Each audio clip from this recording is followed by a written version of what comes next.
Hey guys, welcome back to the channel, and today we're gonna be reacting to England Stereotypes. What makes the English so darn English? Here with Walter Sproul, and today we're in Stratford-upon-Avon. We have the Holy Trinity Church behind me, where the bard Shakespeare himself has been laid to rest. And today, I want to talk about Englishisms. Englishisms, you ask? Well, these are Englishisms. those little cultural things that you see here in England with the people that make you go, huh, yeah, that is totally an English thing. And I think I want to start with probably the shining a beacon of light that the English bring to the world, and that's their cue culture. Their line culture. Like making a line, making the queue here in England is a thing. It doesn't matter where you are. You're at an event, you're at a store, you're at a museum, you're walking down the street. They do the queues extremely well, extremely efficiently. Like there's always a joke. Isn't that a thing everywhere? you gotta make a line, but I guess they make the best lines. I never knew that was like a British thing. I mean, here in America, yeah, maybe not too much. I mean, people like to cut lines. They like to do the thing with crowding. The crowding, What do you mean? like there's no line. It's just everyone bunched up, and you try to get yourself into the center to get served. Kinda, yeah. It's a little different here, but in Lithuania, all over Europe, I feel like the lines is the same way as in England. I don't know why it's like England specific. I don't know why that's English stereotype. I've never heard this stereotype before. Interesting. Oh, in heaven, the English organize everything. They are the ones that get it in order. Because it's true. And the thing is, you see that in how things work. The system is in place. Like people joke about it sometimes, but once it's in the system, stuff gets done. And you see that kind of line system permeating society. And it's kind of cool because, I know I'm never going to lose my place in line because the queue has put me in the right place. And so that's one thing I want to say. Thank you, England. Now, could have exported that all around the world too? Because that would have been awesome. But that is one thing I always notice, like just the queuing thing, because that's one way you'll see. I don't know if you ever see an upset English person aside from football, but yeah, queue skipping, queue things, yeah. When is the last time you stood in line like that here in the States? When it was like COVID times. Yeah. Back, yeah, in COVID, you had to stand in line to enter the stores sometimes in certain stores. So we did stand in line like that. It was organized though, because usually here I'm thinking it's just the ticketing system nowadays. You get the ticket everywhere you go, punch in the ticket, they call your number. It's and with the government, every government place is like that, yeah. Or you just do like pickup, and you just do everything online, and then you go in and you just see your name is there, and you pick Yeah, up. and I'm thinking like if you go to like fast food, it's always like the path already made with the what you call them. Hmm? What do you call those What? ropes? The where Oh yeah, just yeah. form a Where line. to Yeah. form a line? So in like a fast food places, it's already formed, so you kind of Yeah. know where to go. You don't have to form a line yourself. And the government places is always with the tickets, banks with the tickets. So I feel like I don't, aside from COVID, before COVID and post COVID, I don't think I can tell you where I was like actually stand in line like that. That's interesting. I never thought about it. Just interesting. Tourists, don't mess with that. And another thing that is so English that you can't help but fall in love with it is a cuppa. Look, here having a cup of tea, honestly, it changes everything. You have bad news? Oh, I'll put the kettle Cuppa. on. You have good news? Oh, I'll put the kettle. Yes, that is very. That I will say is definitely like a cup of tea. Yeah. I don't know if I have a tea that I like to drink like that. I do. I like tea. I here it's just. I guess it's not common, Like, but I like. I grew up drinking tea. I like it. okay, what's the tea you like? Oh, you can have it all the time. I would drink mint tea all the time. I like Just chamomile drink tea. Yeah, chamomile tea. I love fruit, all kinds of fruit teas. I like those. it. But I would say my favorite would be dark tea with strawberry flavored dark tea with milk in it. The best. The brand is Dilma. Yeah. You don't get to have it here. I can find dark tea and make it with milk. Yeah. I don't have a problem. I guess culturally it's like, there's like, oh, my grandma drinks tea, my mother drinks tea. Oh, you want tea? Yeah, sure. Like here, I buy myself, oh, let me go make myself some tea. I don't know. Just not used to. It's hard to. I wouldn't mind it, but I'm not going out of my way to do it either. It's interesting. Because you would have to make it. That's not a problem to boil water. How is it different than making coffee? It's the same thing. Then why don't you have tea then? I don't have a need for it. Hold on. You have no news? I'll put the kettle But if on. someone It offered, I doesn't would matter take what it. it is. People love their tea here. Young, old, all in between. I mean, it's just one For of those me, things that's you how I end up was saying. If someone offered, I said, okay. Yeah. enjoying. When you sit there and you have that cup I mean, I've went through a couple of phases where I would drink tea. I would make tea, there's been times, but as I said, phases, because it was kind of a phase I went through, then I stopped doing it. I don't know. I think I feel that way, but like a good coffee, I cannot pass down a good coffee because for me, at the end, I like coffee more than tea. I guess I would give the edge to coffee, but I think tea is close. A good tea is close too. of tea. I'm a Yorkshire tea person myself. Put that cream in there, maybe a couple of sugars in there too. Because You're when I sitting back like and relax. tea, it looks like coffee. Because the one I really like, it has milk in it. Yeah, me too. I do like tea with milk. Well, if it's dark tea, I like it with milk. If it's like, Usually fruit. here we have a lot of light tea. Yeah, if it's like fruit tea, no, I don't need none of that. That's weird. But if it's like a dark tea, yeah, black tea is with milk. Yeah.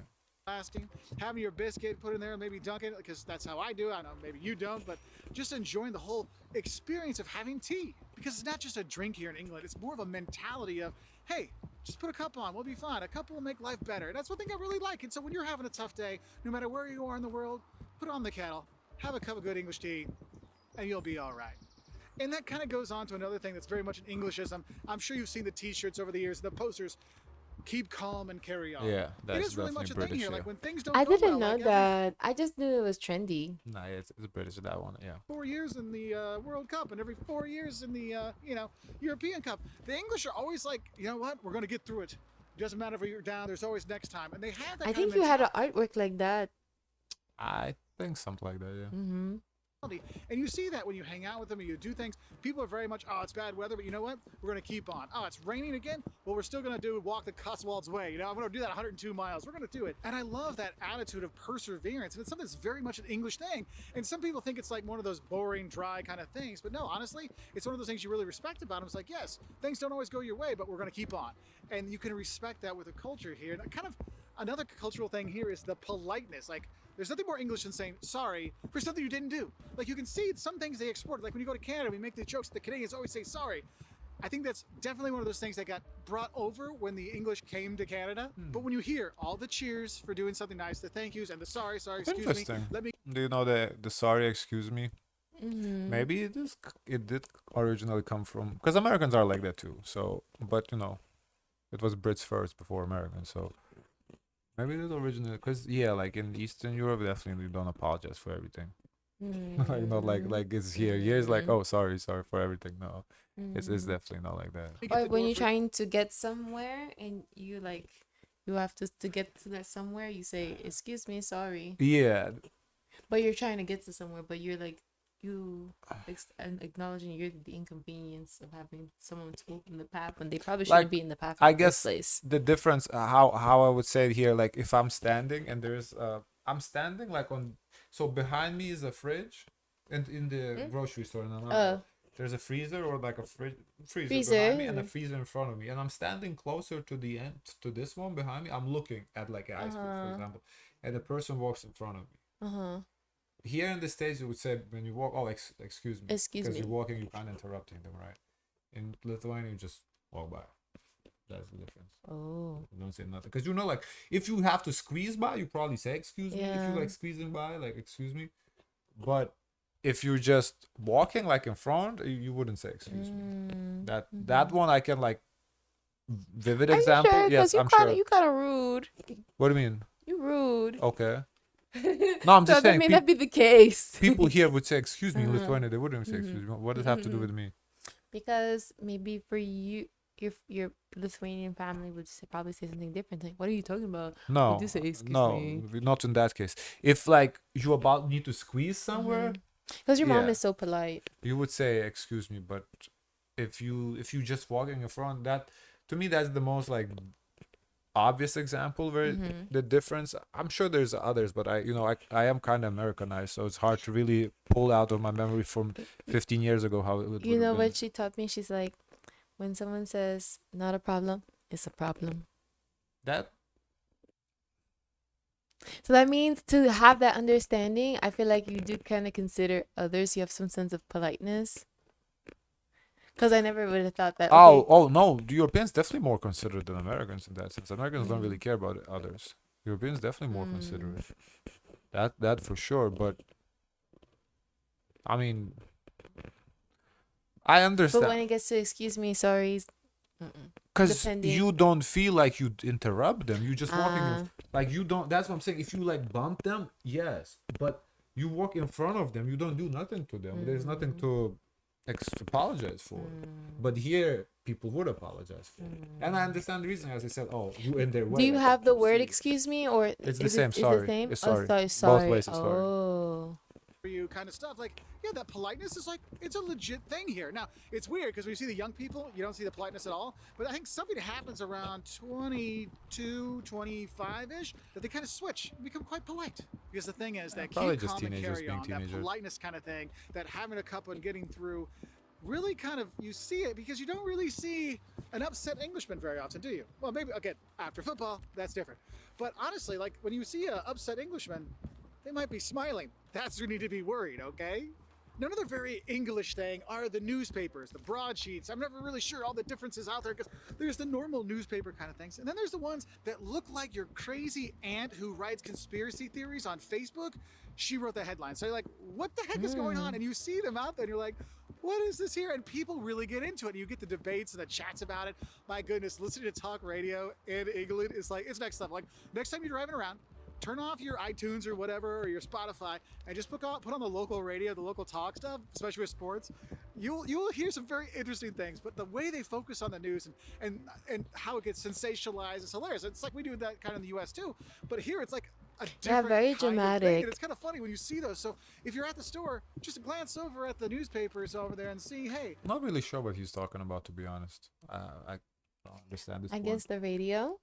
He said broadsheets. I don't know what that is. I feel like that's a art where people can write like their thoughts and art like articles. Oh, We have that here in a way. like in a the newspaper, there's a People's- section. Yeah, like the People's Magazine. Oh, maybe. Yeah, Yeah, maybe when, that's what he's like, talking about. People in the city can add their contribution. Okay.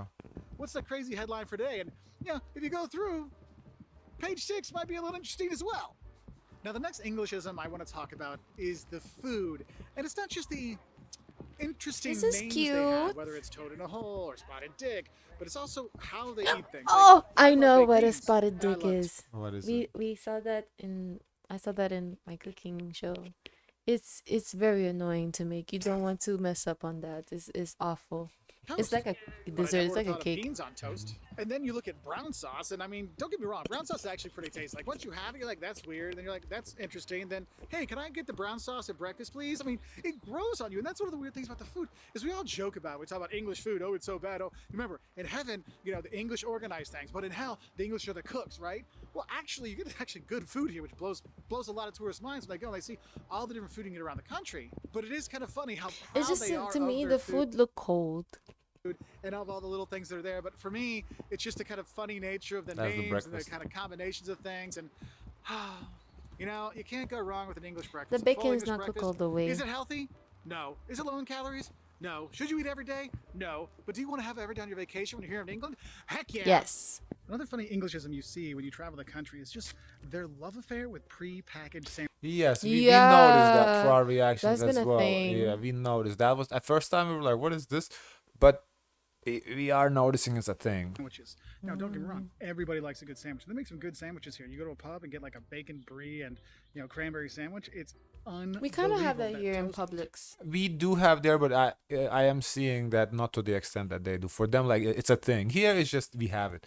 There, it's a thing. It's a thing here fantastic. too. But I'm talking about Publix in the triangle sandwiches? container, already sliced, already made sandwiches. Whether it's your coronation chicken, which I actually think is pretty good, or your ham and cheese, or your tuna fish and corn, they seem to love these things. And everywhere you go, when it's lunchtime, people pile into the M&S. They pile into the Tesco.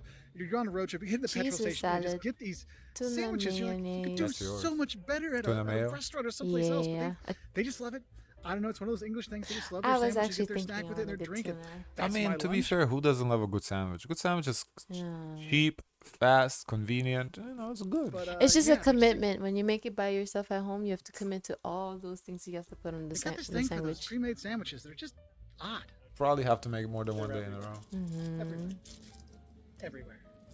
Now, another English thing that we joke about is the anti-dentist movement here, and that's one of those things where they ever make jokes about English people inside. They got the big teeth and it's all over the place. But I'll be honest with you, I've met people here before that were proud that they hadn't gone to the dentist in 20 years. And I'm like, really?